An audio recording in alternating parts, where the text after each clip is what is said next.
C'est un dossier complexe, on va essayer de résumer. Alors d'abord, il y a 6 accusés. Lamine Diack, Papa Massata Diack, conseiller marketing de son père de président à l'époque, le conseiller juridique de Lamine Diack, l'avocat Habib Cissé, et le responsable antidopage de la fédération Gabriel Dolé. Et puis de l'autre côté, Valentin Balakhnitchev, un personnage charrière puisqu'il est élu à la fois trésorier de la fédération et président de la fédération russe d'athlétisme à l'époque des faits.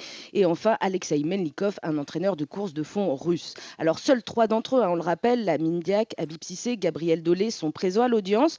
Papa Massata Diack et les 2 Russes font l'objet de mandats d'arrêt internationaux, mais la Russie comme le Sénégal n'extrade pas leurs Mmh. ressortissants.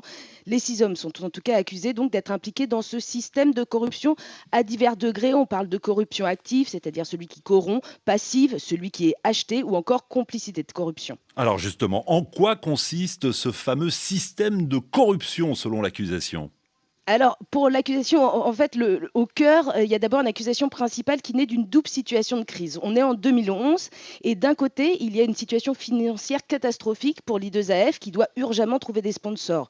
De l'autre, la réputation de la Russie est menacée par la mise au jour par la fédération de l'I2AF de plus de 23 cas d'athlètes suspects russes grâce au passeport biométrique récemment institué.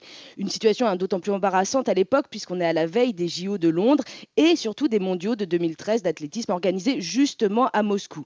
Les sponsors russes qui attendent désespérément de la Diack pourraient se défiler en cas de scandale de dopage. Et c'est pour ça qu'il a, comme il l'a reconnu à la barre, passé alors un accord avec Valentin Balakhnitchev. Cet accord, c'est que l'I2AF va retarder d'un côté les procédures de sanctions contre les athlètes russes et en échange, des sponsors et diffuseurs russes vont signer d'importants contrats avec la fédération, avec l'I2AF. Mmh. Des contrats assortis, selon l'accusation, de juteuses commissions, notamment pour Valentin Balakhnitchev et Papa Massata Diack.